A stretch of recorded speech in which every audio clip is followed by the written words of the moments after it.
మా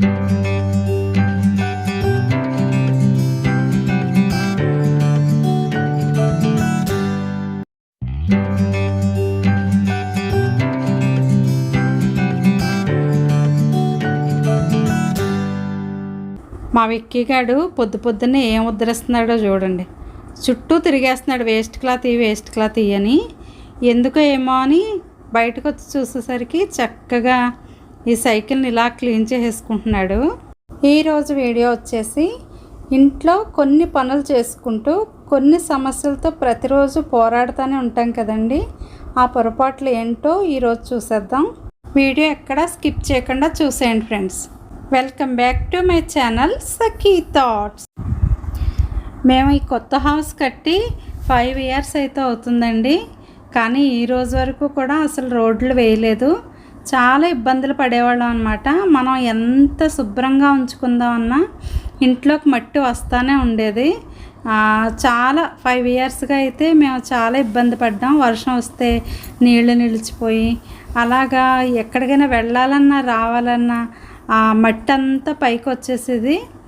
అలాగే మాకు ఇప్పటివరకు డ్రైనేజ్ ఫెసిలిటీ కూడా లేకుండా అయిపోయిందండి. కరెంటు స్తంభాలు కానీ ఏమీ లేవు. 5 years నుంచి మేము ఇబ్బంది పడుతూనే ఉన్నాము. అయితే ఇవాళకైతే దీనికి విముక్తి వచ్చిందేమో అనిపిస్తుంది. నాకైతే చాలా ఆనందంగా ఉంది. ఈ వీధులన్నీ శుభ్రంగా అయిపోయి చాలా నీట్గా అయితే ఇప్పుడు ఉన్నాయన్నమాట.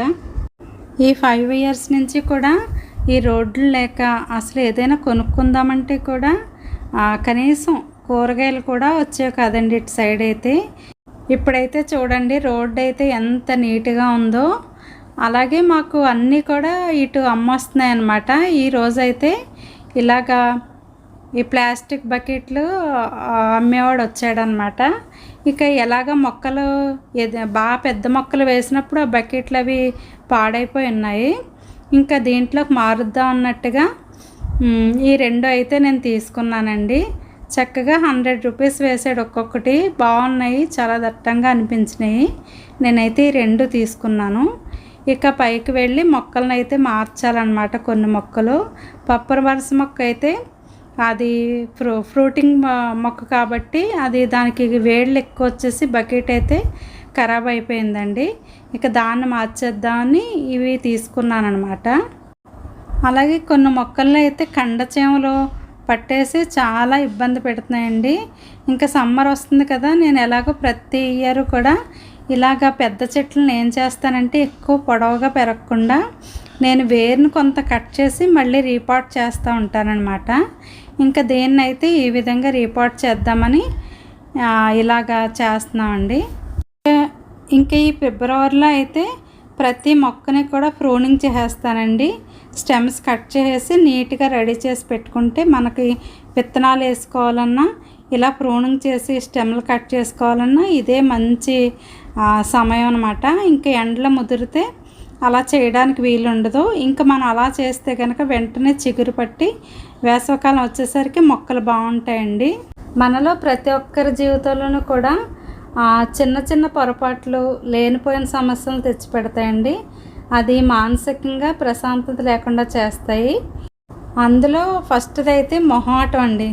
ప్రతి ఒక్కళ్ళు కూడా మొహమాట పడుతూ ఉంటారు.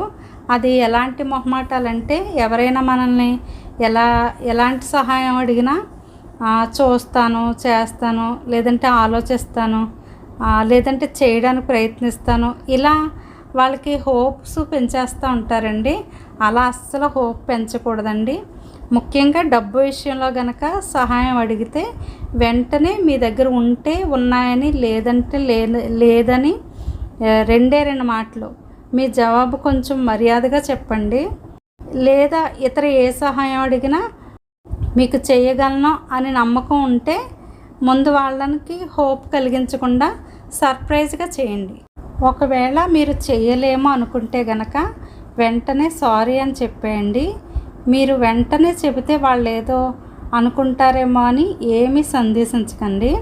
వెంటనే మీరు ఇలా చెప్పడం వల్ల వాళ్ళకి ఆ నిమిషంలో కొంచెం బాధగా అనిపించినా తర్వాత మనం ఏదైనా నిజాయితీగా చేస్తామని వాళ్ళు కంపల్సరీగా అర్థం చేసుకుంటారు. రెండవది ఏంటంటే మనం మన జీవితంలో ఒక క్లారిటీ మెయింటైన్ చేయాలండి. ఆ క్లారిటీ మెయింటైన్ చేస్తే ఎన్నో సమస్యలకి మనకి పరిష్కారం దొరుకుద్ది.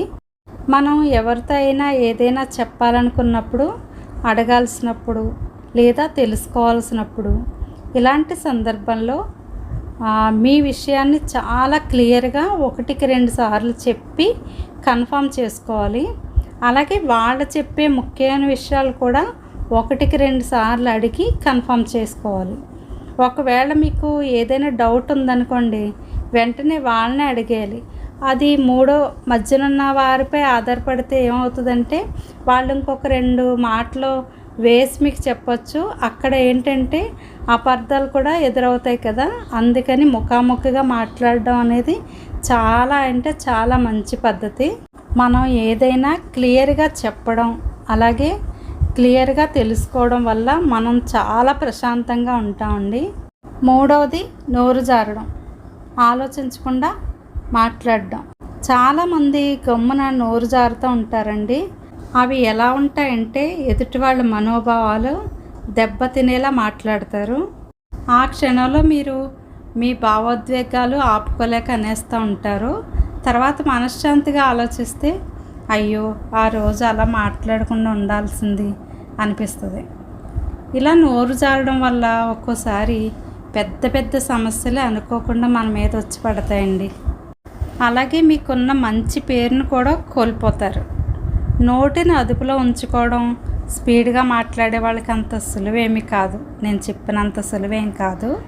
కానీ మనల్ని మనం మార్చుకోవడానికి ప్రతిరోజు ఒక కొత్త అవకాశమే.